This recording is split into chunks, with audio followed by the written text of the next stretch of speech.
Last time on Square Roots.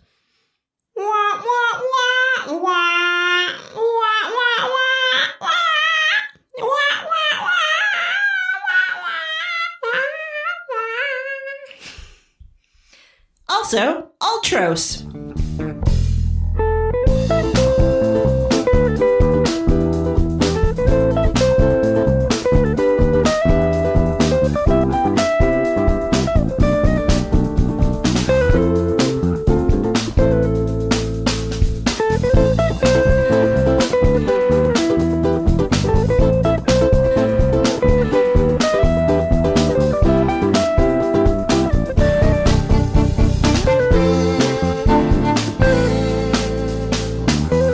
And welcome to Square Roots, the classic RPG podcast. My name is Jim Banks. I am joined by Matthew Van Zant. Heyo. John Esperworld Brandon. Okay. John Esperdrill Brandon. I know one person who will get that joke. You? Esperdrill? Yeah. Everybody will, because you put it in the last episode and we mocked you for I it. know, but I mean, that's what they'll understand my joke. And Vanessa. I'm Vanessa. Ah. This is a podcast where we play and talk about classic RPGs like Final Fantasy VI. Yeah. That's true. This is episode 3 in our Final Fantasy VI series. Out of how Feels many? like episode 300, am I right? I don't know how many episodes we're doing, like 7? Yeah, 7 or 8. It's going to depend. 7 or 8? I only put 30 hours into this game. How could it possibly be 8 episodes? I don't know. How are we squeezing 2 hours per episode out of this game? There's a lot of plot. Yeah, there's a lot of I content. spent a lot of time making notes for this guess you're right. episode. A lot of stuff happens in this episode. Yeah.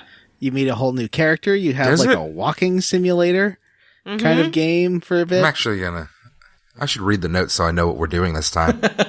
Yeah, we should preface the episode a little bit by saying we're playing from the arrival at the new continent after the Opera House scene to the sealed gate scene. The sealed gate scene. Mm-hmm. Well, the one where your party actually arrives at the sealed gate, not the other sealed gate scene. Not the flashback. Yeah. But before we do that, let's talk about how we leveled up this past week. John, why don't you go first? Oh boy. Well, let's see. I leveled up in 2 ways. First, I played a game called No Man's Sky Next, which is the updated version. I played a little bit of it last time when we talked about it, but I played the new version with the third-person camera and multiplayer. I tried to do multiplayer with people from the gaming group we're in, and it just crashed the game, so that wasn't super great. But otherwise, the game's a lot better when you don't start on a planet and everything kills you in 10 seconds. So thumbs up. It's way more like Minecraft than I thought it was going to be. It's very, like, you can mine in that game. There is mining. But it's neat so far. I haven't seen, like, a 20th of all the stuff that you see in that game. I haven't got to space stations or anything like that. I have named a planet Glunky Plunky. Yeah. That's neat. I like it. You can name planets whatever you want. I saw a film yesterday. A film that I think may be of interest, especially to Jim. Ooh. Oh. It's called Mom and Dad. What's that about? Oh, is that the one with Nicolas It Cage? stars Nicolas Cage. I almost watched that the other day. And it is on, I think it's on Hulu. And It is on Hulu. It's about Nicolas Cage and Selma Blair. And they are mom and dad to these kids. And then like some kind of event happens. And suddenly parents want to murder their children. And all parents everywhere want to murder their children. And it's all about that. And it's fantastic. Really? It's pretty good. I really enjoyed it. I think it's if you like that kind of thing, I think Matthew may not like it due to previously established reasons of what kind of content Matthew really doesn't like. This is a movie about parents killing their children. The fuck are you talking about this for? It's really good. And recommend that. Also, I went to a cat cafe with my niece. Is that just a cafe where you can bring your cats? It's more of a vet / animal boarding place / adoption place. You pay $10 to go in, and you can have as much Keurig or water as you want, and you just hang out with cats. And how many cute. cats did you cuddle? 0. They hated me. No. They were hanging out with my sister and my niece and my brother-in-law, but they all avoided me like the plague. Oh, gosh. Yeah.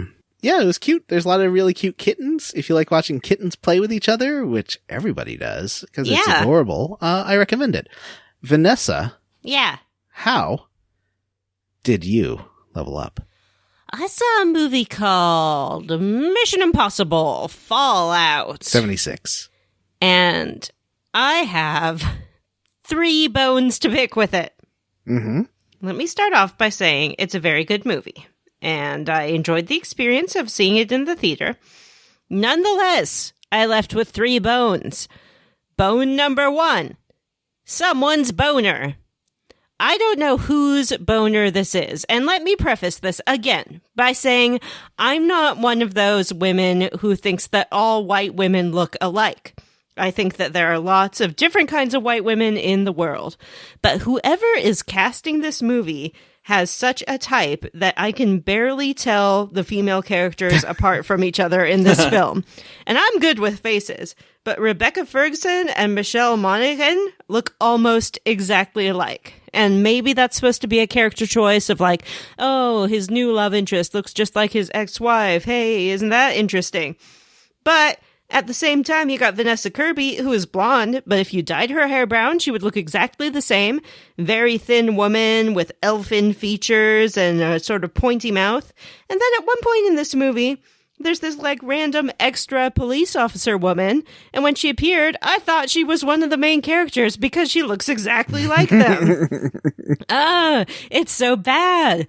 Get a little diversity in your life, and I swear, you know, it's like it took me out of the movie because they look so alike that I'm like, someone has like a hard-on for this particular type of woman and has cast all of the characters as this particular type, and it's not cool.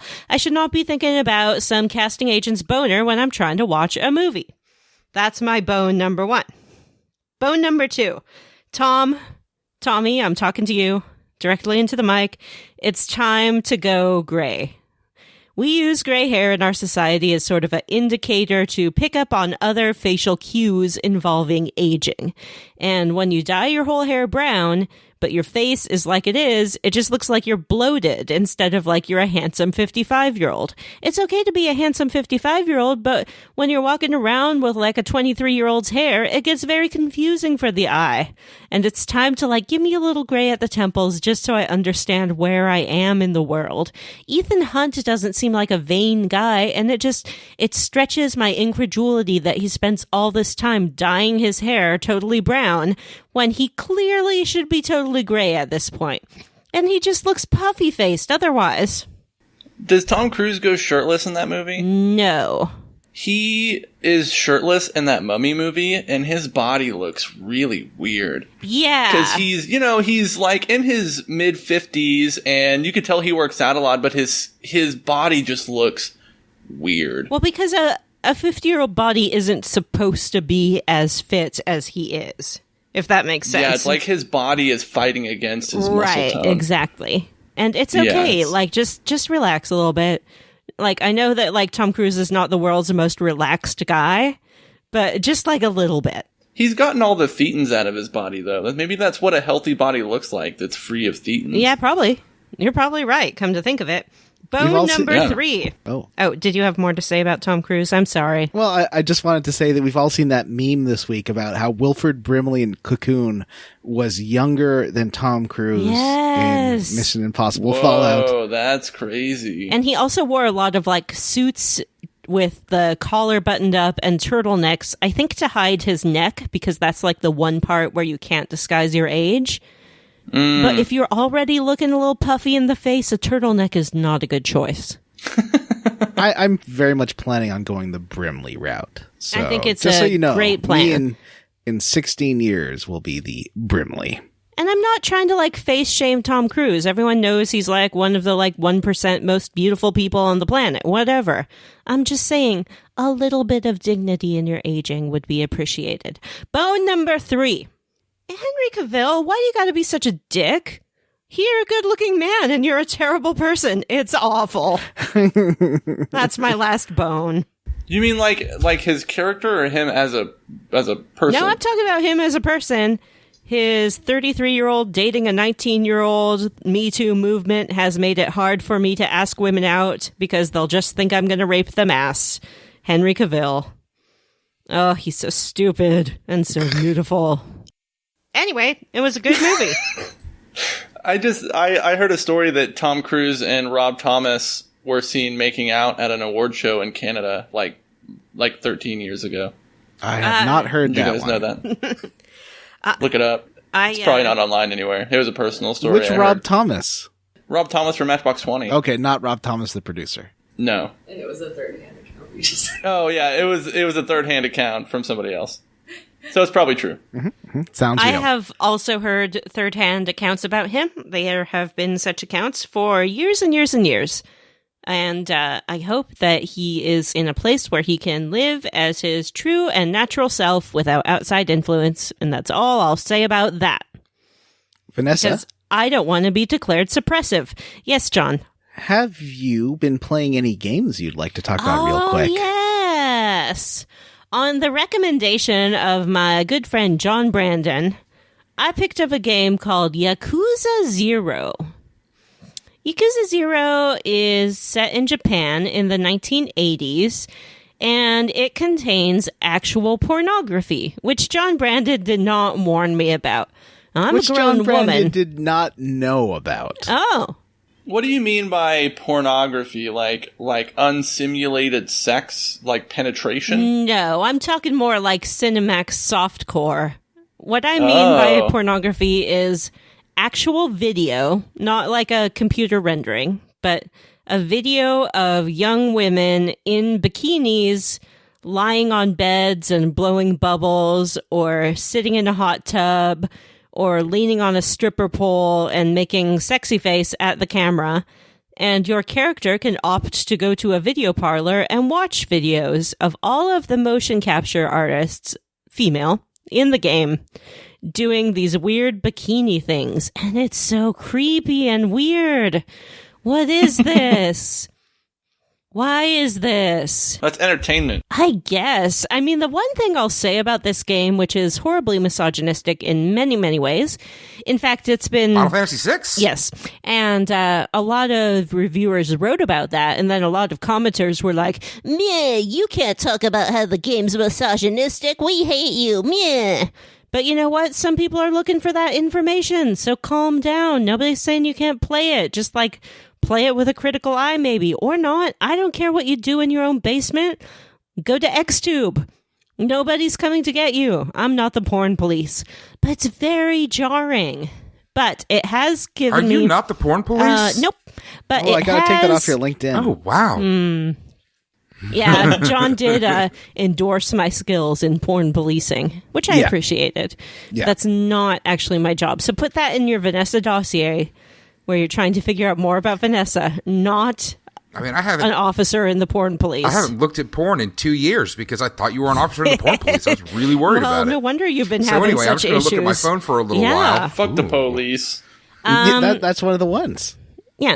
So it's really given me an idea of like, That's one of those porns you're not allowed to watch, according to the porn Yep. police. Fuck the police. it's given me an idea of what it's like to be a man in a totally patriarchal society where heterosexuality is assumed and catered to all the time, every day, all day. So I guess that's sort of interesting. I like Kiryu, though. He's not...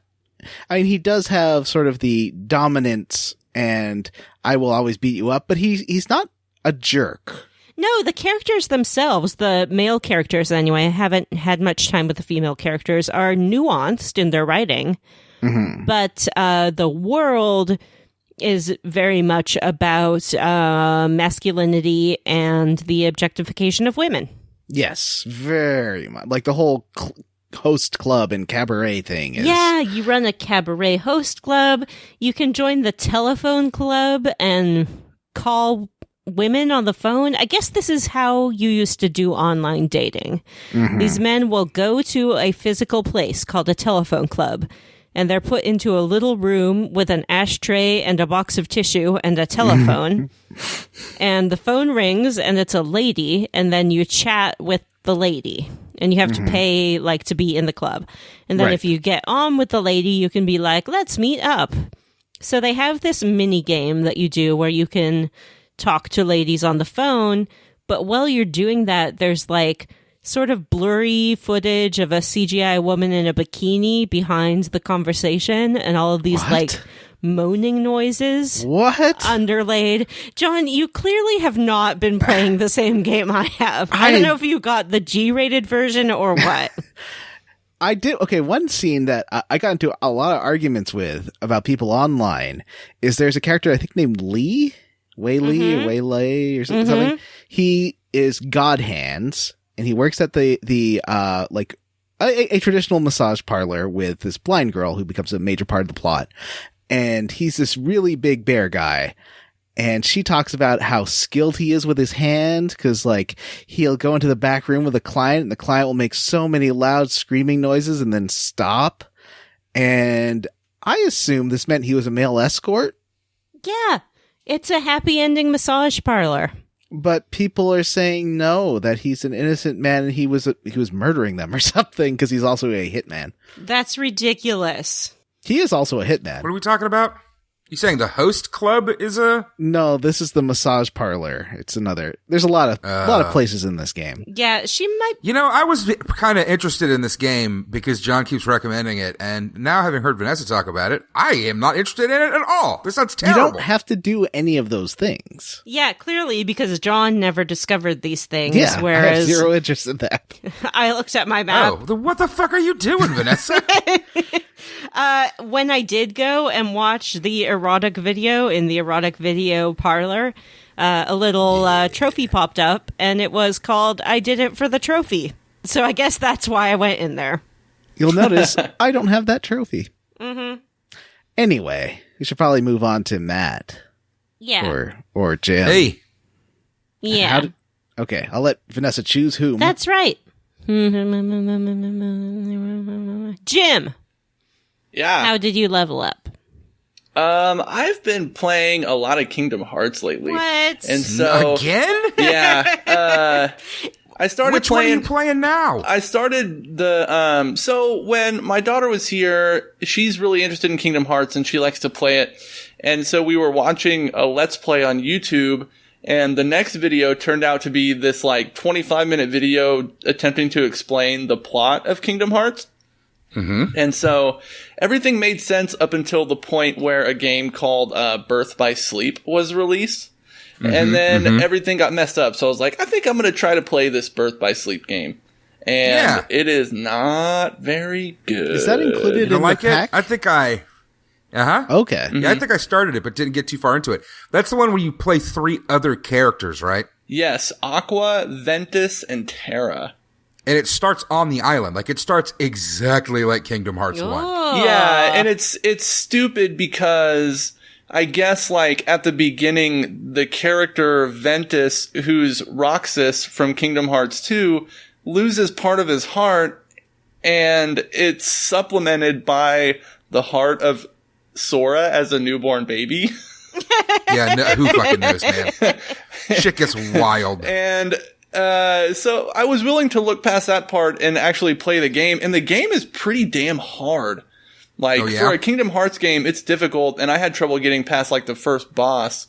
What's the combat? Is it traditional Kingdom Hearts combat? Or is it something it's kind of hybrid. hybrid-y? It's traditional Kingdom Hearts combat, but there are lots of special skills. Like, if you hit enemies enough times, you fill this gauge and it lets you do like a finisher move. And then you can also D-Link, which D-Link, by the way, D-Link with other characters and use their powers. So you can like D-Link a princess and use her princess powers. Ooh, I like that. Or de-link with Terra and use Terra's powers. It's interesting. Well, I know I take that back. It's not interesting. But it's... What a lie. It attempts to be interesting, but it ends up being neither interesting nor fun. Oh, Yeah. man, I was kind of hoping we'd do that one on the podcast eventually. People swear by that game, by the way. People like that one a lot. People do like it a lot. I can see why they like the characters, especially Aqua, the female character, because she's actually a really well-written character. That's a character that I decided to play as. How far into it did you get? I got past the first world, the Cinderella world. And I mean, it's fine. It's just not as good as the mainline Kingdom Hearts games. Is that a toilet? Yep. Why do you have a toilet? Because this is where your opinion belongs. Oh, nice. Do you keep that on your desk just to do that? And that's it for me. I've been trying to figure out Kingdom Hearts stuff, and it's just getting more and more confusing and disappointing. Was this all that's before the way that's gonna or go. after your dream? My dream? Yeah, your dream. Oh, where Kingdom Hearts 3 dream. This was before. Yeah, I had a dream that Kingdom Hearts 3 came out, and I was disappointed because it wasn't very good. So that's kind of a bummer, though, because I wanted to do that one for the show, A, and B, I keep trying to get you to play fucking Chain of Memories. I did You actually play try Chain of every Memories. Kingdom Hearts game. I played a couple hours of Chain of Memories, and it was a lot better than I expected. It's harder at the beginning than it is at the end. Like, it's got not a learning curve, but you don't have enough, like, abilities early on to really, like, do anything other than just kind of be like, oh, well, I'll just do these few things. Whereas, like, halfway through the game, you're like, holy shit, all the strategies that I can pull. Yeah, the card-based combat is actually pretty fun. It's really smartly done. And then I took an hour out of my life and tried to... there's a game that's on that re-release with all the games on it called Recoded. And I think it was a mobile game that they decided just to take all the cutscenes and cut them together into, like, a movie. And that is stupid. Yeah, did you watch it? Yeah, I watched most of it. It's I haven't dumb. watched it. Yeah. But yeah, that's what I've been doing. Matthew, how did you level up? I saw a movie. What was it? It was about an Ant-Man and a wasp. Oh, Was it good? a white And they had to Anglo-Saxon Protestant. Yes. It was about Antonio Banderas man and a white Anglo-Saxon Protestant. And they had to fight a villain to save the day. And, yeah. It was middle-tier Marvel fare. I don't have a ton to say about it. It was definitely enjoyable. I'm glad I watched it. I had a good time. Oh, they really fucked themselves up by putting pretty much every interesting action scene in the trailers. And backloading a lot of that. So a lot of the stuff that you see in the trailers, like you're watching the movie, like that still has to happen. And it kind of all happens at the end of the movie. And you're like, oh, so I saw the whole end of this movie already.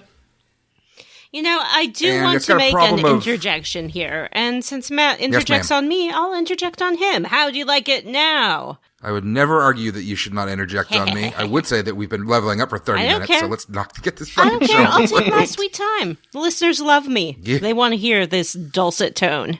Anyway, it also had a problem So, of having a villain that was I kind would of, yeah, say get to it. that the cinematography and the action scenes in this latest Mission Impossible are top tier. Really, really good. No one's ever accused Tom Cruise of being a slacker when it comes to crafting these action movies. And it takes place in London and Paris and the sort of mountainous regions of India and Pakistan. And it's beautiful. Can't imagine why they would blame Tom Cruise for that if it were the case, considering he's just the actor. He is not the director or the writer or the producer. is he He a is producer? the producer. Yeah. Yes. He's Oh, fuck off. He gets a producer credit. We all know what that means. Did you guys know, and I'm only bringing this up because we talked about this movie the other day, but that Tom Cruise was an executive producer of Shattered Glass? No. Jesus. Yeah, I saw that when I was Good watching the for credits the other him. day. Put a bullet in me. He Well, needs a executive Lifetime producers Achievement Award. are the money people, and bullet in producer my producers face. are the, like, getting stuff done, like, basically managing the project. And so I could see Tom Cruise managing the stunts and stuff, because he's super into that stuff. Yeah. There was a he lot of loves stunts it. in Shattered Glass. Yeah, remember that? All them stunts and shattered He glass? was executive producers. That was the money All man. the nervous sweating. All right. I'm going to bring us back around to what I was talking You about know, there, Tom which Cruise is broke that, his leg when he was filming this Mission Impossible movie, and they kept the shot where he broke it in the movie. Ow. Ant-Man and the Wasp suffers from having a bit of a kind of a little tierce villain. She's not bad. They just needed something else. I liked her, and I liked her special effects and stuff, but she just kind of wasn't enough to be a big bad on her own, and yada yada yada. It's pretty good. If you haven't seen it, see it for sure. Don't rush out. I didn't. I waited a month until after it was out, but watch it when it comes out. Da-da-da. So I guess that I'm going to go ahead and talk about 2 other movies I saw because we're just taking our time tonight. I also saw Rampage. The one That's not a bad movie. the Uwe Boll one. That movie had what? Yes, the Uwe Boll one. X versus Sever. One of my favorite bad movies is an Uwe Boll movie, and usually his stuff is not like so bad it's good, it's just so bad it's bad. But his House of the Dead, That's so bad it's which good. I think was his first movie. I've seen that movie an embarrassing amount of times. Yeah, it cuts in clips from the fucking video game. It's insane. I like it when it cuts It's to that insane. 17th century pirate guy, and it's just this like fat community theater actor. It's great. That guy's a local guy. He's been in a bunch of made for TV movies, but it's pretty fun. I also saw a movie called Game Night, and it was about a murder mystery that was maybe real.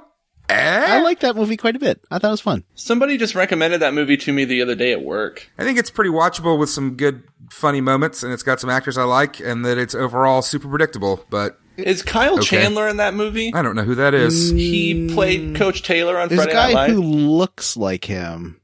Yes, it is. I think it's Kyle Chandler. I think you're right. Yeah, he's... I'll watch any movie with that dude in it. And it's got the guy that plays Winston in New Girl, which I mentioned on a recent Level Up I've been binge watching lately, and he's Who's delightful. the And I creepy love him. cop actor? He's really good. I don't know, but he creeps the shit out My of problem me. with that movie is the best joke was in the trailer, and that best joke is, "Oh, he died."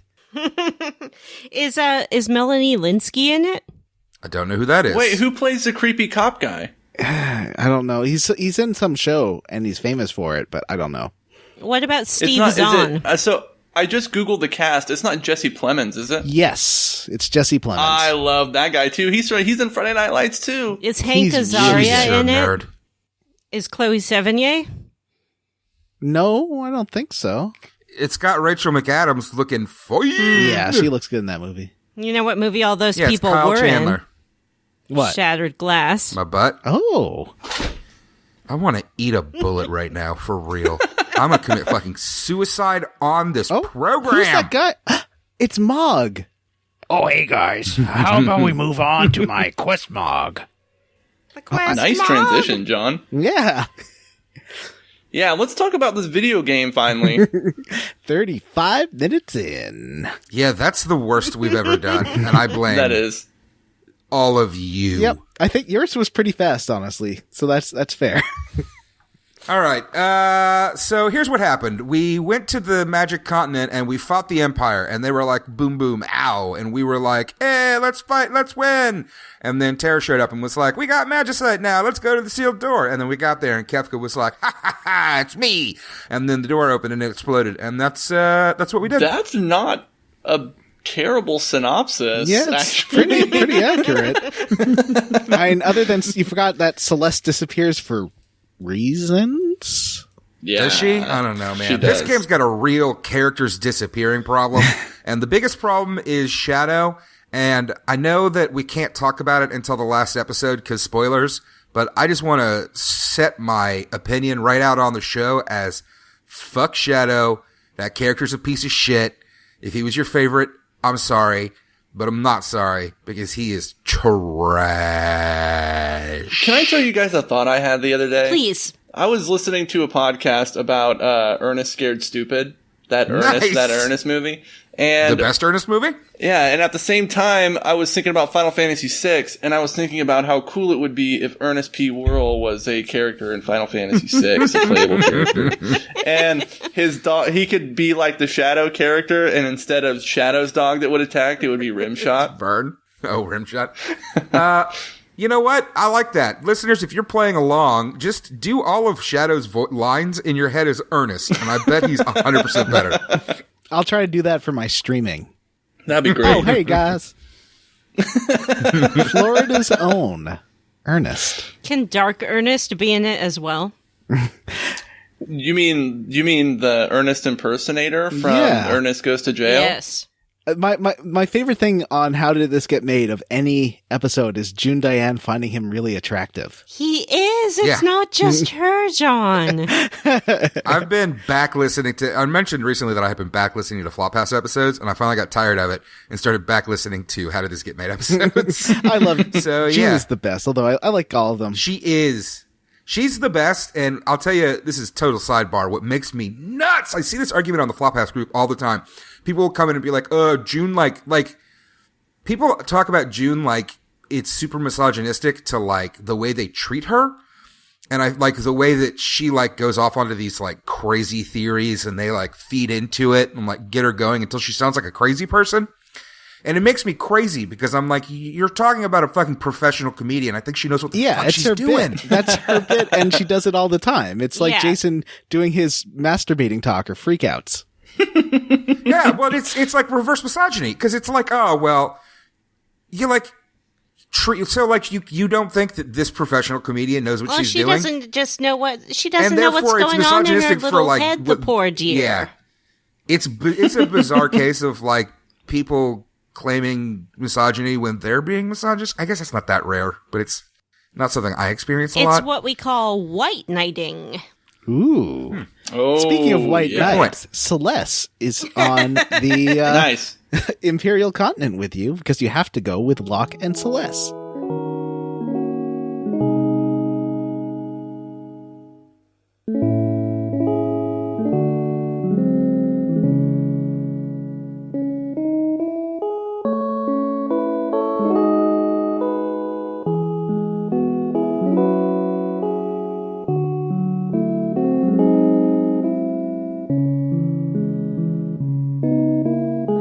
Yeah, let's talk about that. So we land on the continent, and our goal here is to breach the Magitech research facility that's in Vector so that we can rescue the other espers that Rama told us are being experimented on. And I'll tell you another thing. I really like the fact, I'm doing this. I really like the fact that they switched over to doing majority live episodes because originally it kind of bugged me, but after a while I realized that they're way better in front of a live crowd. Yeah. I like when Jason starts heckling the crowd. I don't like it because I always feel like Paul just yells the whole time in front of the crowd. It makes me uncomfortable. I don't know. I think June and Jason really light up in front of the audience. Like there's a marked difference between in studio June and Jason and on stage June and Jason. Matthew, I'm going to indulge this for one more minute. I normally really bristle at aggro straight guys, but Jason Mantzoukas does it in kind of a self-deprecating way that I love. And I can't explain it. I can't defend it. I just think he's one of the most funny people on earth. It's interesting that you appreciate that at him. I don't know why. I agree that he fucking slays me, but yeah, he doesn't try to come across like he comes off, I don't know. He thinks he's an idiot in a way, or at least his character is, I'm trash. Like Yeah, exactly what I was going to say. Like, he is playing a sleazy person with the awareness of how sleazy this is. That he's got I think it's the self-awareness of it. And also, like, he never really gets, like, offensive. Or if he does, he always is, like, he's always towing the line, and not, like, in a gross way where it's like, like, am I endorsing rape or something? He's never like that. It's always just like, he's very PC basically. When he does get like toe the line to being offensive, most of the time he himself is the target of it. Yes. Yeah, for sure. Like the and he's gross always aware of things it he's and into. staying on top of it. And he always delves into the gross things he's into, which I respect because I like doing that too. Did you guys know that his real name is Jeffrey Character Wheaties? I did in fact know that his real name is Jeffrey Character Wheaties. What? What? I don't listen to Comedy Bang Bang anymore unless I see Jason Mantzoukas' name on the episode. Yes, it's Comedy Bang Bang canon that Jason Mantzoukas is a character played by Jeffrey Character Wheaties, who is You know an who actor. else is a character played by Jeffrey Character Wheaties? Who's that? Locke from Final Fantasy VI, who just arrived on the Imperial continent to go to the Magitech Assembly Factory. John! Excellent segue. I did veer 2 off thumbs to up. Miranda and to Thorm. What was the other place called? Thix? Yeah, I went and leveled a bit. There's a little city to the north of this, on the north side of this continent with a forest next to Yeah. it. And that forest is an okay place to level up. Yeah, I just did some exploring. You're kind of stuck with whatever party you had, and I had a party of like Cyan and Edgar. So I went to Miranda because I was like, didn't I get that letter from this guy who wants me to give it to like Lana or Labia? Yeah. So Lara, maybe? Anyway, so I go over there and she's like, boy, I really would love a letter from my boyfriend. And I'm like, I think I have it in my inventory, but you couldn't do anything. I was very upset. Weird. Yeah. I think it's Lazio. Sure. I think it's laissez-faire, Right. you know? It's So probably labia. I Free market capitalism. headed The will of the to, market, baby. well, first I tried heading Magic of to the market. that like Magic hand cave, of the market. the sealed cave entrance, but like I got into a fight, and even though I kicked their butts, even though they're super high level enemies you're fighting, they still pushed me out and were like, oh boy, we just got away. I was a little mad about that because I was like, no, I didn't. I killed them. And then I went to the Magitech factory town, Vector. Yeah. Ching, ching. That's a weird name for a town. I like how we get into this place, It's pretty fun.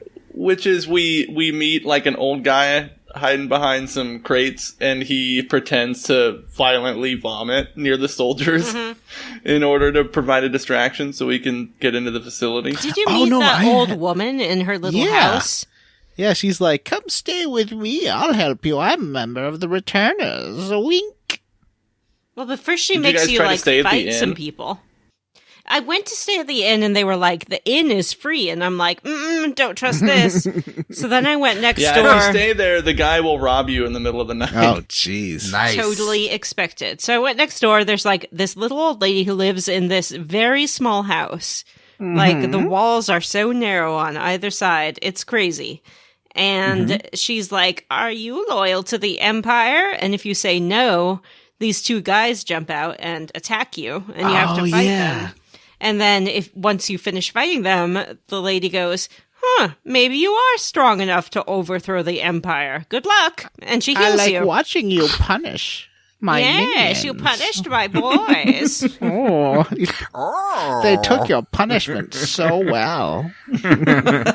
Let me heal your wounds, big boy. Take your pants off. You never expected to find me in Vector, did you? No, I've got a salve for all that ails you. My saliva. Oh, boy. Hey, Oh, no. let me lick your wounds.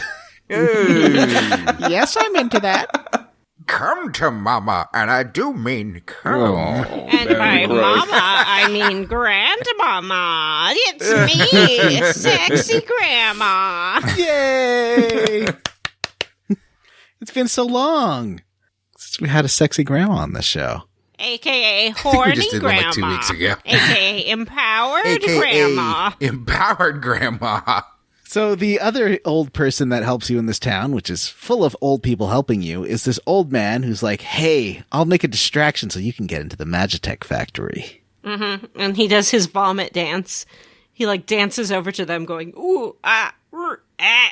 And then Ooh, ah, ooh, ting, tang, walla walla bing, bang. And yeah, he then- says he's had too much to Ooh, drink. Yep. ting, ting, walla walla he bing, bang. barfs on them. Yay. I mean, that's fair. And then we make our way through this place that's full of like conveyor belts and stuff. Y'all This felt know like a I don't like a Chrono Trigger. conveyor belt. It's true. It is don't? Chrono Triggery. It's a very Chrono Trigger level. I didn't find all the chests. There's one that I kept going by. Hang on. There's an important thing here that you're just trying to gloss right past, John. What's that? Vanessa. Yeah. What are you talking about? She doesn't. Everyone knows I don't like a conveyor belt. I don't know that, and I'm part of everyone. You haven't been paying attention. No, it's in my Vanessa notebook. Yeah, check the Square Roots Wikipedia. Yeah, Vanessa does not like conveyor belts. Vanessa, explain yourself. I don't like any game mechanic where you're on something like a conveyor belt or an elevator and it conveys or elevates you into an enemy encounter. Mm-hmm. Especially the ones where it's like, now we are going to go through 8 at a time with no time to pause or rest in between because you're on a conveyor belt and or elevator. So how do you feel about the minecart sequence later? Sequence. Yeah. Which I blanked this whole thing out of my memory. Like, this whole episode, I do not remember whatsoever. Because that minecart sequence is so weird. It's so long. So this dungeon has chests everywhere that you can sort of get to if you navigate. And there's one. Did someone say long? Oh, God. Like, I kept going past, and I was like, I want to get there, but I didn't want to keep exploring because it was really annoying with the conveyor belt, so I missed a chest. But I think there's one with a Genji glove in here. I think you're right. Oh, no, the Genji glove's in the next dungeon. I didn't get a Genji glove in this game until right before the final dungeon. When I finally Googled it and was like, I'm going to go hunt one of these fucking things. There's one in the sealed cave. I'm mixing it up. But yeah, there's some good stuff in here. There's a lot of flame swords and ice swords and lightning swords. Yeah, those are great. Yeah. And I put one of the Genji gloves on Celeste so she could double sword people. It was fun. Mm-hmm. Did someone say double sword? Did you give her 2 different elements? Was she lightning and icing people? Yep. Fire, ice, fire, ice. But then I realized I took your tip of giving Locke the Genji glove so he can mug people twice, which is amazing. I got so many goodies. Best. They run out of items so fast. You know what bums me out? Actually, doesn't bum me out. Bugged me about that is that then you can't use the item that greatly raises the chance of stealing. It doesn't raise it that the 2 chances is more valuable than the raise chance. You think so? For sure. 100%. I don't know. See, I didn't use it that long, as I said, so I wasn't 100% sure. I just kind of kept using it because, damage. Yeah. I like stealing. Ever since Final Fantasy IX, I've been addicted to stealing in these games. This game does it, I swear to God, none of the other Final Fantasy games, none of the other games we've played does it like this, where the mug or whatever command, the steal command, also does a significant amount of damage. I like it. Yeah, it's like worth in Final it. Fantasy X, the mug command was like, okay, well, you have a chance to steal, but you're going to do 1/4 damage, and it's like, well, no, I can't do that. Yeah, and this one is it's a good attack. It's a normal attack, and I think that should be if you're going to waste a relic on getting the mug command, it should be worthwhile, and they did a good job. Yeah, I agree. So thumbs up. Yay! And so I like the music in this place too. It's all clunky and glunky. It was pretty fun.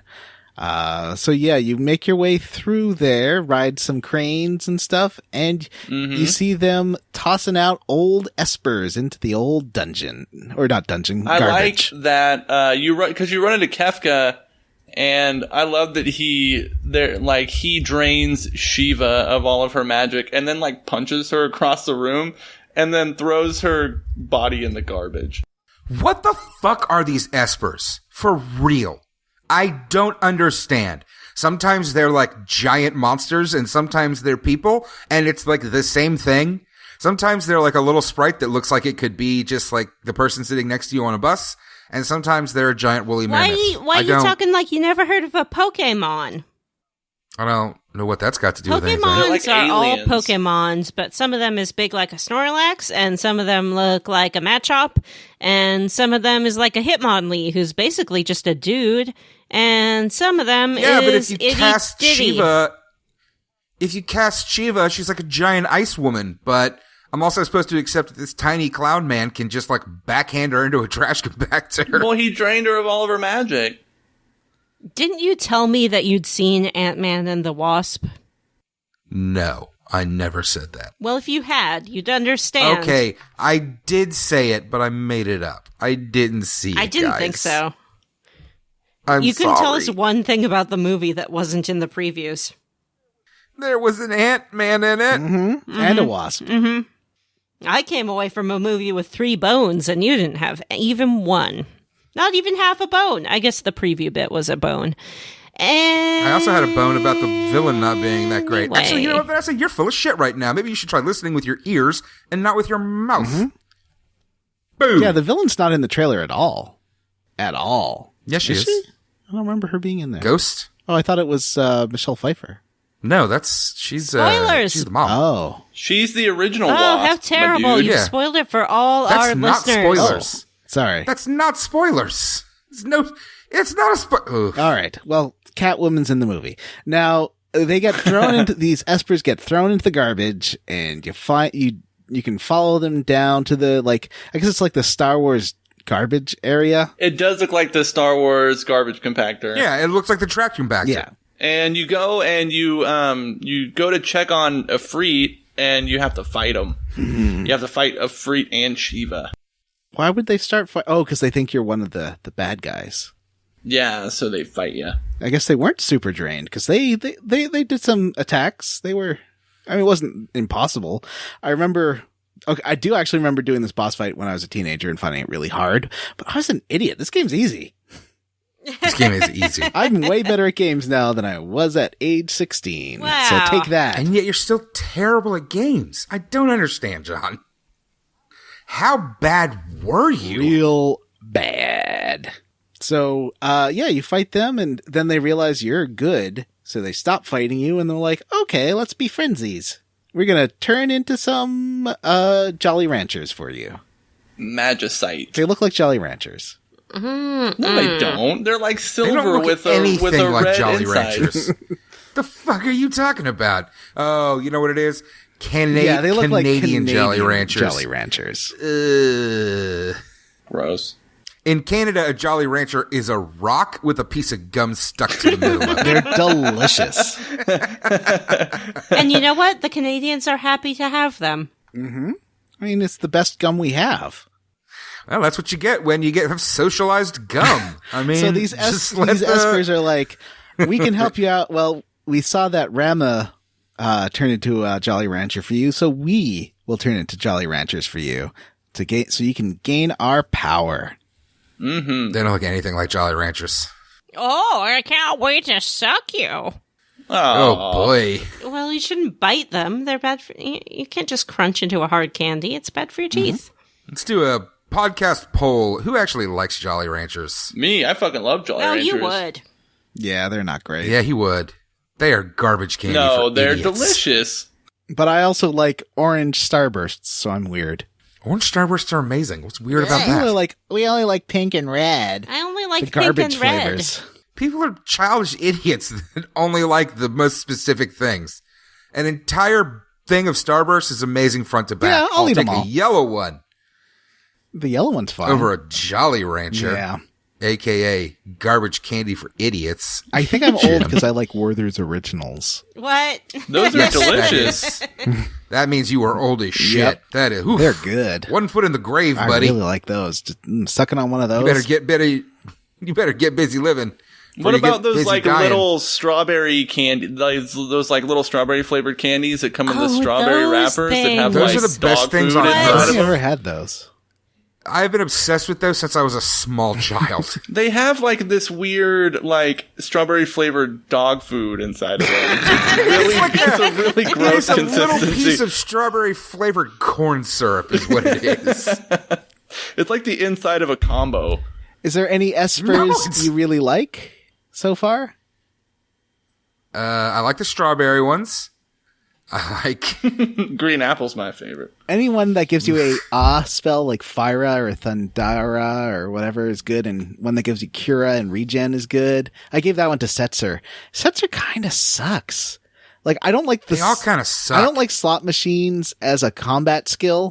Like, it's not good at any of the Final Fantasies, and I was like, it is fun when you get a rush of chocobos attacking somebody. That's Guild Toss is good, though. yeah. That's I haven't tried that yet. You get an item, you get an accessory that changes slot to Guild Toss, and it hits everyone, and it does solid damage. So, Okay, I haven't tried it yet. mwah, mwah, mwah, mwah.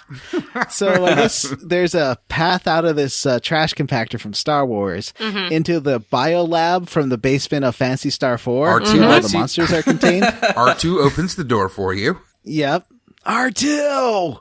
Oh, they're dying, R2. And so, did you notice in these biocontainers, Sin is there? Sin? Yeah. What? There's a whale. What? There's a whale. Nice. There is a whale, for sure. What? And a bunch of other ones. What? You get so many espers so Yeah, fast you in do. this game. Yeah. But it makes Yeah, sense. there's a bunch. Because the way you have to use it to get your magic, like you have to tear, like everybody needs one, and you've got 20 characters. Yeah, that's true. That's true. And you swap them out real fast. As soon as you get as soon as you get all the magic, I guess. And so at the end of this tunnel, I guess do you just run into Sid first, or do you run into Yeah, Kefka? you run into Sid first, and he tells you that your fighting has like breached the Esper tubes that they're using to suck the magic out of them with. Is Sid in a banana suit? He is in a banana suit. Okay. Because that's what I got the impression of Yeah. from the sprite and He's from the wearing picture. like it's like a yellow hazmat suit, but his helmet is big and yellow and pointy. It's really He's weird. just in a dressed like a banana banana. costume. Yep. Yeah. Okay. Well, that's good. He's living his truth. He tells you that you need to escape, so he puts you on like an elevator, like a lift. And he tells you that, doesn't he tell you that he has like a change of heart and he wants to save the Espers? Well, don't you fight Kefka here, or do you fight Kefka on the other side? You fight Kefka on the Yeah, other side. Kefka don't is you? like coming, and so Sid's like, hop aboard. Yeah. Well, don't you also get like all those like things like Sin turn into Magicite Jolly Ranchers and swirl around you? So you get all those. You get a ton of Espers. Yeah, you get a lot. There's 6 of them in this area right here. Yeah. And you just got 2, and you're going to get a few more. I got some at the auction house right after. So Sid forces us onto a minecart, What? which, A as we minecart? alluded to, yeah, the mine. You go from Sid's lift to the minecart, don't you? Yes. Yeah. Oh, no, What? where's the minecart's right at the end. Isn't that after you fight Kefka and you escape? Stop talking about fighting Kefka. You fight Kefka. And Celeste is like, we have to talk about that scene. Let's talk about All it right. then. Oh, What's yeah. Celeste's Go problem? ahead, John. I'm very over Celeste's like, I betrayed the Empire, because they're Nazis. Knock it off, lady. So Kefka's like, you were on our side the whole time. And she's like, yeah. maybe? She doesn't like definitively say she wasn't, but Locke's like, you betrayed us. But she's like, maybe not. That's not Yeah. what happens. No, Kefka is like, ha ha ha, you fallen into my trap. Good job leading them here, Celeste. And then Locke is like, whoa. And I don't think Celeste says anything. I know. She says no, and Locke never even goes like for sure. He's like, "Did you?" And she's like, "No," Yeah. and he's like, "Okay." Like they never even really talk about it. She just It's really- assumes that they all believe Kefka. I want to see Brian Pitt's analysis of this scene because I got really confused. She didn't betray anyone, right? No. He's just being a jerk. No, yeah. Yeah, I think she was faking it. Yeah, it's Kefka. faking. Her And then she orgasms, goes yes. off with Kefka? Why did she go off with Kefka? Because she's an idiot. We've been beating his butt every time we fight him. Like, there's no I know. reason to join that guy. Do you think she was saving us? Was she trying to buy us time to escape onto the She was saving minecart? us and buying us time to escape onto the minecart. Okay. I'll take that The explanation. minecart was really stupid. Yeah, it looks like the worst Mode 7 thing. Well, I don't know if it's the worst. Oh my gosh. It's like Dark Seed 2. So you have like the scrolling, and it looks sort of early, like pre-Wolfenstein 3D sprite scaling. It's kind of a neat effect back in like 1989. Like games like Galaxy Force 2 use this on the like Sega hardware, where it sort of fakes a first person's perspective. But it, at least in the GBA version, looks like butt. It looks like trash and it goes on forever. How's it look on the cell I think phone? Trash. It looks like trash. there's like 5 or 8 waves of enemies on this minecart. Yes. And they're all very, very easy until you get to the last Yeah. boss. The last one is this Frankenstein-y creature. Number 028 or something like that. We fought another numbered one before we got to number the 028 was the first one. Yeah, and that one like lasted 1 minute. That boss was not hard. This one's a little bit Yeah. trickier, but I still like This- plowed through them. This next one was pretty tough. Really? I must have had the right Yeah. combo of items or something because he did not last Took me a long time. I also spent a while leveling up. I haven't done very much grinding in Okay. this game yet. So yeah, I tore through this guy. He looks like a blonde Frankenstein. Yeah. I like the designs of the Frankenstein guys. Yeah. The security Frankenstein dudes. Yeah, I guess they're like experiments. Kefka's like doing human experimentation and turning people into the monsters. Yeah. Well, I think that's where Celeste and Kefka themselves came from, sort of. Right. So the Emperor alludes to, like, infusing magic into someone. Yeah. That's already been explained at this point, right? Yeah, I think that whole thing happens right now with Kefka. Is like she's been infused with an Esper body, I think, and that's how she got her powers. Who? Celeste. That's why she could cast magic, is she got infused with Esper powers. Celeste? Yeah. Yeah. Everybody in this game can cast magic. Well, but she can cast it before you get the Magicite. Yeah, she has cure magic before you get Espers. Yeah. None of this sounds familiar to me. Oh boy. I don't remember this. Are you really? Yeah. Yeah. Why was a general in his army also one of his Weapon X projects? Oh, you know. How many Weapon X projects does this guy has? You got Terra. Well, got a Celeste. He, at least 20 Terra's something. not a Weapon X project. She's not. Yeah, she is. No, she's not. I mean, she's experiment. She's not. She got light experimentation though, whereas Kefka was the first subject to get like full on Esper infused, and right? you guys, I think it made him go a little crazy. Yeah, it made him go a little He bananas. doesn't seem totally legit sane. didn't know that Kefka also had been Weapon X projected. What is happening right now? What is going on?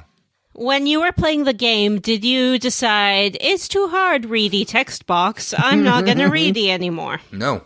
Maybe there's because there's a bunch of optional cutscenes. Maybe you missed one. I must have missed something because I didn't realize that Celeste or Kefka had been Magicite infused. I mean, like at this point in the game, we're all Magicite infused. Like, yeah, Kefka's Magicite infused right now because he's draining the Magicite off these people. But I didn't realize that was like a backstory for him or for Celeste. Well, work on your is. reading comprehension.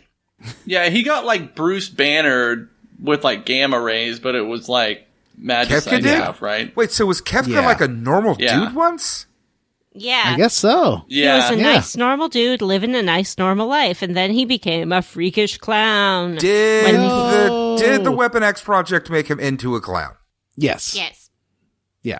He was Project Clown Boy. Is this legit though? Because if it is, this game just radically changed for me. Look, this is what happened. Kefka was just a low-level thief named Joe Chill, and one day he was running away from a man dressed like a big flying rodent, and he tumbled into a vat of magicite, and that changed him forever. And the sound that the Magicite mixer was making just sounded like do do do do do do do do do do. All right, guys, I'm jumping No, off. you're not. What? Hey, no. Bye. No, you are not. Go. I gotta go. No. Tell fucking Yoko to come over here and say it to my face. Say it to my face, Yikes. Yoko. Bye, guys. Where are you guys I going, love Jim? you. I don't know yet. We got You plans. don't though. even know what you're doing. I You got do. 30 more minutes to chit chat. Actually, if I'm gonna tell the truth, we're gonna drink beer and play Mario Kart. Wow. Yeah. The look in his eyes says she's naked on the couch. So, Jim, do you have to go to your home planet now? Yes, I have to leave to go to my home planet. I'm pooching this episode. Aw. Oh, but who will We're tell having us so much what's going to fun. happen? Let me know what happens. Actually, I wrote the notes. I already know what happens. All right, bye, Jim. Bye, guys. Okay. So, minecart antics. We ride the minecart, and Kefka chases us. Hang on, we were in the middle of an important discussion. What is happening with Kefka? I feel like it's been asked and answered. Are you suggesting that Kefka is part of some sort of Weapon X-style dark carnival? Yes. Yeah. Kefka went in the dip, and it made him crazy. Then where are the other KISS members? He gets his powers from Magic Fuego. Mm-hmm. Fago? Fago. Wait, is Dark The Carnival... other members of his Dark Carnival are Celeste and Tara. Is Dark Carnival ICP? Yes, Dark Carnival is ICP. Psycho Circus is Psycho Kiss. Circus I think is we've talked about this on the podcast. Oh my god. before. So, you know how many hundreds of fucking hours we've talked to each other on this show? True. We're going to repeat It's true. stuff, dude. So, we get out of the minecart and somehow get easily picked up by Setzer's airship. And he attacks the airship with these, the airship's called the Blackjack. I didn't realize that. Mm-hmm. And we get attacked by these, like, UFO claws, like Vanessa's favorite arcade game. Yeah, the UFO grabber from Yakuza 0. Yeah. And, you fight those, and it was a really easy boss. Yeah.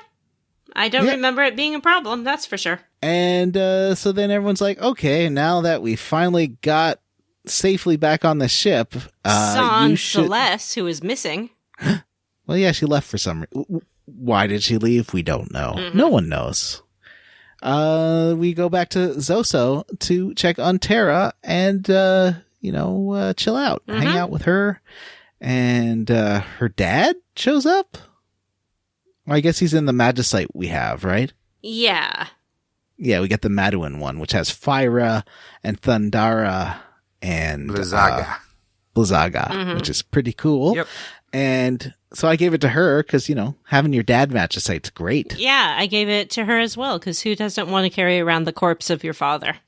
At least until she got the spells, and I just gave it to someone It's else. more and threw like it in the the trash. ashes of your father. But it's nice Yeah. that she passed it around to all her friends. Mm-hmm.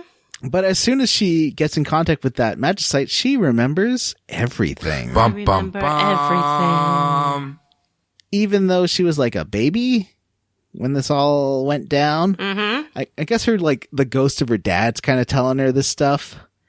He's like a minotaur. Yeah, something like like that. He's like a beast from Beauty and the Beast. Mm-hmm. But he is ripped.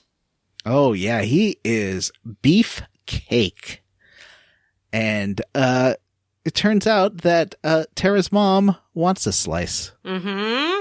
So what was the name of Tara's mom again? I don't remember. Ashley? No, Yeah, it's like it was an A Ashley name. for sure. So Ashley wandered in one day into Esper World, and they were Because like, she was lost and she didn't have anywhere to go. yeah. And then this dude found her, and all the Espers were like, "Oh shit, we're not supposed to live with humans anymore. That's what caused the Great War." Mm-hmm.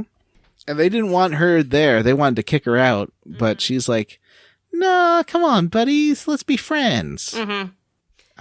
And he's like, "Yeah, we can like hang out." And so they hung out for a while, and he decided to show her the world by like getting stars all around her, and then stars all around him, and they flew around the screen, and then they their say, stars. I can show you the world. Then their stars combined Shining, shimmering, and sparkled splendid. and turned into a baby. Yep.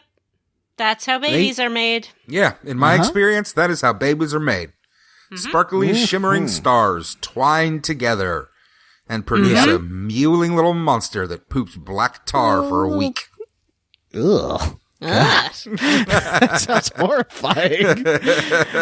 So yeah, you get a nice, like, this is sort of a, reminds me of some of those narrative RPGs that don't have any fighting, like To the Moon. So you play for like 20 minutes as Maduin over time as he like gets married to this lady, and then the humans come after her for some reason. Yeah, I think, well, they're not after her per se, but I think they're just after Espers to turn Espers? into Magicite, yeah. Yeah. So they found an access route to get to Esper World and start grabbing people. And Gestal is there. He's like, yeah, let's just grab them all. Fun times. catch them like they're Pokemons. Yeah, gotta catch them all. He says he'll make any soldier who grabs one and takes it back super rich. So the soldiers are just in there just grabbing. There's like fairies and wolfmen's and all sorts of monstery goops. They're going Esper crazy. Uh-huh. And they decide to fight back. You can wander around here and talk to people as they're being attacked, which I did. Talk to everyone pretty much in that village. And this old man's like, I'm going to cast a spell to blow all the humans out, and then I'm going to seal up the door. unfortunately, the girl ran away because people were saying mean things about her. Yeah, they were like, this is your fault. We hate you. We've always hated you. You only were allowed to stay because you were boning this one dude. But look what that got us. We should never let you stay, no matter how many dudes you boned. So, she's on the other side of the sealed gate, and Maduin decides to run after her to help rescue her.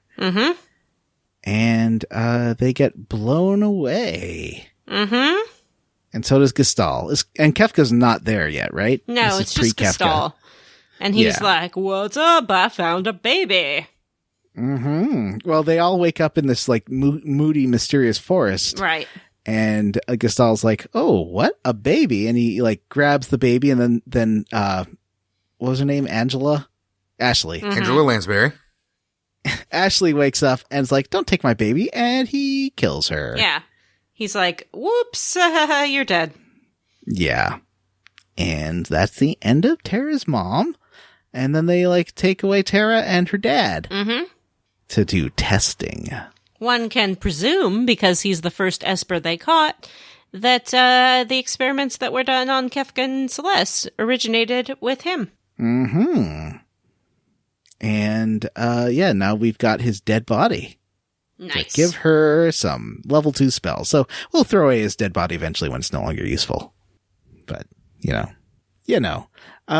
so we've got Maduin. So then cut back to Zoso, and Bannon shows up, and all the whole gang's there. And he says we need to take Tara to the sealed gate so that we can get into the Esper world and ask the Espers for help, because we don't have enough power to defeat the Empire. But based Seems like a on bad what we've plan. just seen, I don't think they'll be very amenable to that idea. It just seems like a bad plan in general. So yeah, at this point you can do some side missions. Like what? Well, I got Bomb for Gao so that he can have that good spell. And I went to the auction house. Oh. I got a couple of Espers. I guess should we talk about that in the minigame corner? Yeah. It's a sort of a minigame. Did you do anything before going into the sealed gate? Not that I can recall. Because you get the whole airship, so now you can like access the whole world. There's like a weird town you can go to on this remote island. I went there and everyone was like super cagey, and they're just like, get the fuck out of our town. They're like, we don't know you. Yeah. No one will sell you anything or do anything. Stranger danger. Yeah. So after that, I decided to go to the sealed cave. I was like, screw it. Let's go. So I packed up everybody. I decided to go with Gao again because I got him some new hunts or whatever you call them. Rages. And I went with Locke because I like stealing things. And I went with Sabin because he's great. And Tara because she's fun. Yeah. This might be the point. Can you go back to Narshi at this point and get a new party member? Oh, no, I didn't. Maybe you can. All right. Well, I'm not sure when that happens, so I won't talk about it yet. Okay. I know that party member is pretty soon. He must be pretty soon. There's a couple of party members you get in Narshe, if I remember correctly. So you get this final dungeon that is pretty tricky. I would say this is the hardest dungeon, the first real dungeon in the game. Yes, the first real dungeon of the game. What's Wouldn't this you one like? agree, I don't Matt? really remember. Is it like, it's all a cave, right? Yeah, a cave with lava and like bridges you can turn on and off. Is this one you have to have 2 parties for? No. No, that's later on. No. It's the one where like you have to be there's timing involved. This must have been real bad on the iPhone. It was, yes. Because like things are moving around and you have to step forward at just the right time, or else you fall into the lava and have to start over. This is where I got the second Genji glove. Motherfucking goddamn. And I wasn't even looking at a fact this time. I was just having fun. I was like, oh, hey, Genji glove. Can you equip 2 Genji gloves and do 4 attacks? No, I think there's other manners of doing 4 attacks, but not this one. And so, yeah, you go through this dungeon. I like this dungeon a lot because it had tricks and stuff to do. It wasn't just walking from a linear path. What do you think, Vanessa? I liked it, except as you alluded to, the IS controls weren't great because it is a stepping and timing thing, and the iOS controls just don't respond well. Yeah, you don't get a whole long window of time to get through it, and you fall into lava. And have to start all the way at the beginning if you screw up. That's right. And there's some chests and stuff you can get, so it's best to do it. And I think I fought a monster in a box. I know there's some like weird little encounter in the middle of this. I honestly couldn't tell you, and I apologize. I played this a long time ago. There was one guy who was looking for relics, and he told me that if you pull a wrong thing, you get some ninjas attacking you. That's it. And they tell you that there's some good treasures buried under the stairs. Yeah. I didn't know what they were talking. I found a room with good treasures in it, so I wonder if that's what they were talking about. But that's about it. So you get to the end of this cave, and it's a long, like, earthy bridge to the sealed door. That looks very Super Nintendo JRPG. Like, I love the look of this stuff. And you get there, and Tara's like, hey, could you open the door, please? Because she's part Esper. Right. It opens. Mm-hmm. Unfortunately, Kefka is right behind us, and he was following us there the whole time. Mm-hmm. And he's like, wah. Now, before you even get to the cave, wasn't all the... Oh, was this when all the people were dead, or is it on the way out that all the people are dead? I believe on the way out. Okay. Yeah, so Kefka's like, I'm gonna go in now. But things don't work out that well for him. No. What happens? I don't know. I'm not looking at the notes. Okay, sorry. He says we played into his hand, and now Tara's just going to open the gate. She does open the gate, and Espers fly out, and we get blown away by that blow-away magic once again. They are pissed off. Like lots of Espers come streaming out, and there's a cave-in, so you can't even get in that dumb sealed door, and you go back to the airship after walking through the military base that guards the cave, and everyone's super dead. Mm-hmm. Oh, it's not looking good. During the fights here, I had Tara in the party, and she had her trance thing, where she turns into a gem. What does that do? I think it doubles the effectiveness of her magic. It doesn't last very long, right? No, it doesn't. It's like on a timer. Okay, that's cool. And this is our chunker. What happens next? Where are we playing to next time, Vanessa? Next time, I believe that we will be playing through the end of the floating island. The end of the floating island. So is that a floating continent? Yep. Ooh, that's the end of... That's the end of really part 1, let's say. Yeah. Yep. This game's divided in 2, and this is definitely the end of the first part. Mm-hmm. So Things get forward to interesting. that. I really am, actually. I'm very excited. Before we go, let's talk about some bullshit mini games. Yes, please. There's the dungeon mechanics, which are sort of a mini game of just waiting for certain pieces to appear. It's like a Mega Man platform puzzle, and like you can go off in different directions to get treasure. Mm-hmm. And they like appear and disappear, and it's really hard on mobile. But the big one for me was, I guess there's Setzer's slot wheel, which sucks. Mm-hmm. Except that you can get chocobos. That's the only good thing about it, really. Really? I straight up did it like twice. If you fail your attack, you get a bunny in a cute hat that heals you a little bit. Yeah. So it's nice to so see bad. a cute bunny. Yeah. But the one I want to talk about is the auction house. Yeah, go get some magicite. I got 2 pieces of magicite. I got a golem, and I got a Zuzu Zaza. Mm-hmm. It's really limited in its gaminess, though, because you can't, like, strategize to win the bid at a lower price or something. You basically just keep bidding until everyone else gives up. And I think the odds of either piece of magicite appearing are pretty low, but the odds of a fake chocobo robot friend is very high. So you have to see that cutscene about 15 times I don't before think you I can ever get... saw the fake chocobo robot. What? It's called the Talkabo. And it's a chocobo robot, and in the end, this kid outbids you I never saw that. I saw the kid outbidding me on a model airship. Oh. I think I only had to do it a couple of times. I did not have to do it over and over again. Oh, I had to put the game to fast forward to get through this crap. Mm-hmm. And I I was a little liked grumpy. the auction house because you can talk to a whole bunch of really rich jerks. And they all say things like, ho, ho, ho, there's nothing I can't buy. I'm so rich. Ho, ho, ho. They are jerks. Mm-hmm. I like the music. That's the only other positive thing I can say about it. But the only two things you really want to get there are the Golem and the Zazazuzu. The whatever it was called. Zazazuzu. Yeah. Zuzu's pedals. Oh, Yeah. Zuzu's pedals.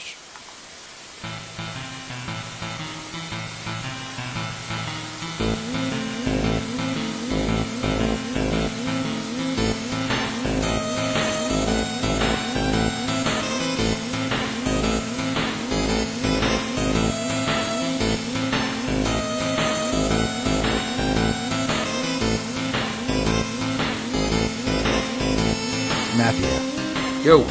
what are you squarely against? God, I feel just like last week. Like, I don't know this whole game. I'm just kind of like, What are you talking about? You love this game.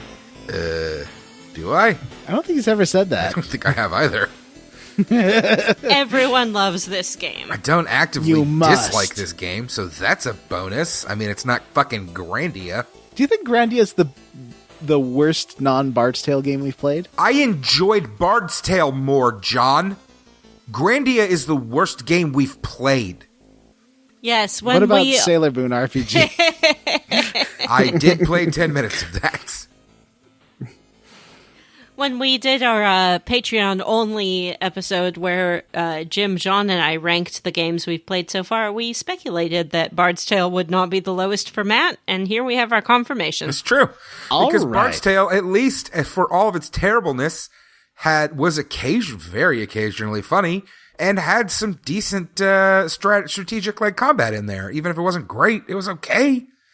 There was something going Do you on. get put onto a giant catapult into a volcano in the Bard's Tale? Ooh, that's a good point. Yes. Okay, but wait. there- Do you have to ride a giant flaming manta ray from the top of a tower into a city in Grandia? Kind of. You get that manta ray that rescues you from falling. Yeah, you definitely ride a manta ray. You Shit. do ride a manta ray. Sorry about Anyway, that, Bard's loser. Tale is the best game that we've played. I agree with its central premise that all women are monsters. And that's what I'm squarely against. Okay. I don't Vanessa, know. what are you roundly for or squarely against? I'm squarely against the minecart sequence. Ooh, wait. Ooh. I'm squarely against Jim leaving early. Fuck Oh. you, dude. Yeah, that's a good squarely Yeah. against. Jesus. I got a date too. I gotta go. Fucking Sunday night. Got a date with this whiskey I've been drinking the whole time. I've got a date with making some fettuccine alfredo. I got a after. date with Yakuza Zero. I had a date with some I'm making the steak. sauce from scratch. Oh my Oh, god, really? nice. Oh, it's Ooh, my I can favorite. smell it in my heart. It's so easy to make. Bannon made steak tonight, and it was very good. I prefer chicken with an Alfredo sauce, but sometimes a nice steak and Alfredo is actually pretty good. Fettuccine Alfredo is like one of my heaven foods, and Bannon recently said that he was going to make homemade Alfredo sauce, and then at the last minute he had me go out and buy 2 cheap bottles of some shit sauce. Oh, I'm sorry. It's not very good. I didn't want to tell him that. No. It was bad. Ew, shit sauce. All you need is like some Parmesan, a lot of Parmesan. You need some cream. You need I maybe need a little some bit of parsley cream too. and some butter. And just You mix it all can up. butter me up. Some garlic. You want to put a lot. Actually, I like a lot of garlic. Listen, on my Make sure you Alfredo. don't have garlic breath. Who am I Everybody kidding? likes I a lot of don't care. garlic. It's true. Except for vampires. Put a painful amount of garlic in my food. So, Vanessa, what are you roundly for? I'm or squarely against the minecart. I said so already. Yeah, but then you got interrupted while we were. All so right, let's start let over. me start over. Mm-hmm. I am squarely And another against. thing I'm squarely against. Not funny, not funny. I mean, I thought it was funny. I won't keep doing it, though. I'm squarely against the minecart sequence. I don't like it when 16-bit games try to prematurely introduced 3D. It looks cranky and crappy. I kept expecting there to be some sort of interactivity where I could choose which track I'm going on, but you can't, because it's just a cranky, crappy, long sequence broken up by a few fights. And it just conveys you to battle and battle without giving you a chance to rest in between. So really, it's just a conveyor belt in disguise. It's true. This game has several of those. Like, anytime you get onto a river, it's going to be a conveyor belt. John, what are you squarely against? I am squarely against Setzer's slots attack. I'm glad I did get that item that converts it to gill attack, so I'll have to try that, because other than the chocobos being adorable, these are a waste of time, and I hate that it's been, like, was it Riku had that, and what's the name of Poochie from Final Fantasy VIII that has that? Don't remember. We'll have to play that game. I have no memories of it, really. It's not great. Oh, I know. That's why I stopped playing it. But I'm looking forward to actually, because I never got to finish it, so I'm looking forward to having someone like Chad Mozart, professional game critic, help me get through it, because I think he could help me break the game. Not screwing it up and making the game unwinnable like I've done twice. Like, I got to the end of that game twice and couldn't finish it because you can screw over yourself in that game, which is terrible game design. We want to thank our Patreons. If you have not subscribed to our Patreon, that's okay. Unless you're sitting out there with piles of money and you could totally afford to do it and you just won't do it out of spite. That, like, if you're Scrooge McDucking, if you are diving into a pile of coins instead of helping us a little bit, like even a dollar a month would be amazing. But well, it would be. No, I don't like this. Even if you were Scrooge McDucking out there, if you don't feel like you should pay us $1 a month or more or less, you should not feel that you need to do that. Ladies and gentlemen, we offer you goods and services in exchange for your money. This isn't some charity. I offer nothing in exchange for your money. Oh, really? Yeah. Somebody has recorded several Level Up episodes and Square Roots verses and Instant Classics. That's not an exchange. That's just a little thank you. No, it's an exchange. Well, we do have some Level Up episodes where we talk about, we either come with our own topics or we talk about a general topic. We've got some fun stuff planned for the future, which I don't want to spoil, but I think you'll really enjoy. And we also play Instant Classics, where we look at a game that's gone on sale and like a game that's a year old or so, and tell you whether or not it's an instant classic. That's not part of the rule. Stop making up rules. There's no rules, but I usually get it when it's on sale because we're cheap. Yeah. I mean, that's just a fact of life, not a rule. We did recently do, for Square Roots Versus, we did Sailor Moon, Another Story. That was a special Just Johnny and Matt episode, and I think it was the best episode we've ever done. High five, John. Boom. We also will be doing Uncharted Lost Waters. Legacy. Lost Legacy. Dark Water.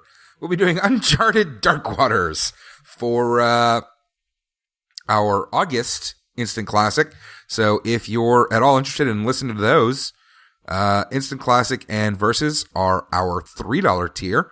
And you can get our bi-weekly Level Up episode at the $5 tier, including as well as the Versus and Instant Classic episodes. So come be a patron and throw some money our way. And the $8 tier gets to vote on games sometimes. Yeah.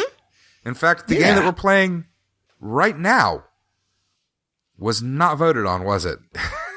No. The next game. Order in which we played it was voted on. Yes. The order was voted on, but the next two games were voted on. So the next two games that we're playing for the show are Oblivion, Elder Scrolls Oblivion, and Chrono Cross. And those were voted for by the patrons. So if you want to be able to participate in making us do things and picking our Versus episodes and generally having a say in the direction of the show, be a patron. You gotta get a name for that, like Admirals Club. Yeah. I feel like we have not been advertising the Patreon as much as we should, so I'm trying to Yeah, that's fine. push it a little more. Because usually it's just been being like, oh yeah, be a patron. All right, moving on to the next Well, we thing. don't want to make it exhausting. I want to make it exhausting. Give us more money. We haven't gotten a new patron in like 2 weeks. I thought we got one pretty recently.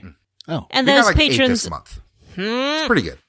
The patrons are Julian Titus, David Pascal, Nathan Poirot, Randy Pierce, Bezina Banzoni, Megan Sullivan, Jonathan Ellsworth, Sam Harrington, Devin Sloan, Danny Lucas, Cody Schwerin, James Plett, Greg Bailey, Race Jenkins, Joseph A. Rogers, Rob Schubert, Stu Skeel, Xavier Krieger, David Shook, Matthew Jorgensen, a.k.a. Jorgie, a.k.a. The Jorgster, Kiva Moser, Samu Mitchell, Andrew Wyant, Brian Stone, Aaron Bachman, Robert M. Pullum, Stan, a.k.a. Spin Around Headman, Tracy Tanoff, Josh Anderson, Robert T., Ross Hartley, Tyler Petty, Brody Toy, Justin Ham, Reegirth, Meredith Anderson, Brian Pitt, Ward Childress, Patrick Hoover, Patrick W. Bayers, Wonder Swan, Miguel Torres, Resty Kamada, Tom, Lynn Setchell, Justin Benoit, my mom, Cameron Show, Jonathan Ellsworth, and Cyril the Wolf.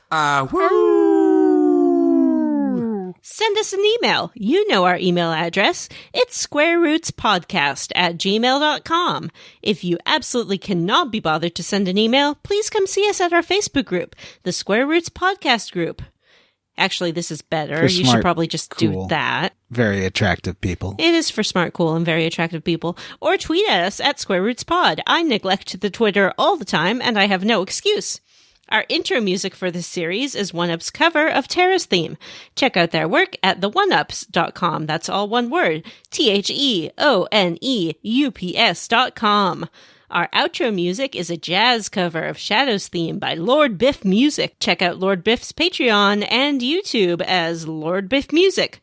All one word. Biff is B-I-F. Links to both artists in the show notes. I do manage the Twitter when Vanessa doesn't. Like I'm like, oh, there's a lot of notifications, so I go and answer. Which is people, to so you say, will get... always. No, Vanessa does it sometimes. I don't look at it ever. I do it sometimes. I stopped looking at Twitter. I can't fucking handle that place anymore. Please rate, review, and subscribe on iTunes or where you listen to podcasts. And if you screenshot your review and post in the Facebook group or Twitter, I'll tell you how you leveled up. Just like Samu did last time. That's right. And I think that's it for Square Roots. I am John Brandon. I'm Jim Banks.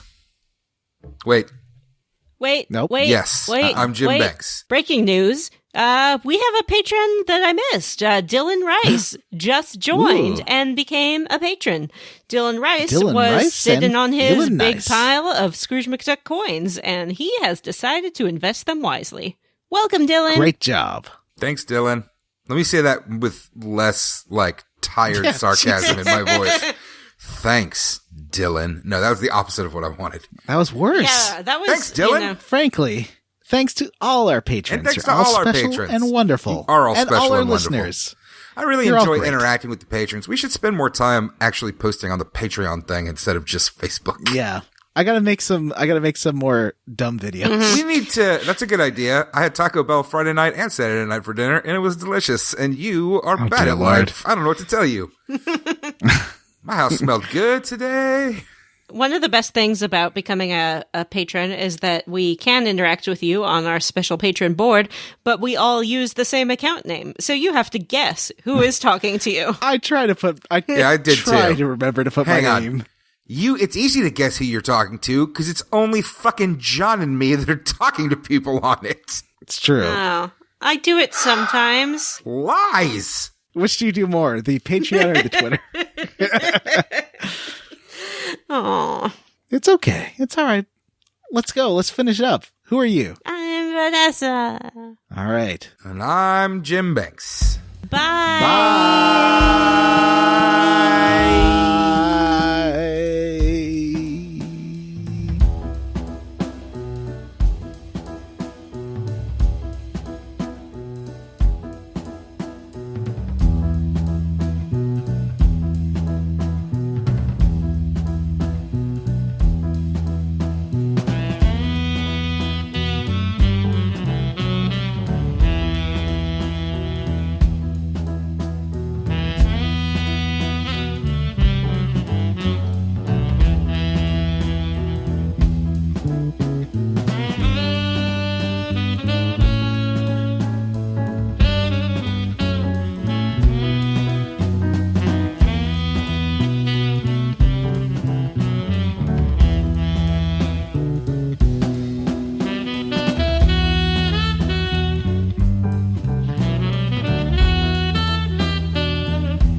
keep it down now. Richard Scary. Oh no, it should be hush, busy town now. Richard Scary. Oh, that's so good.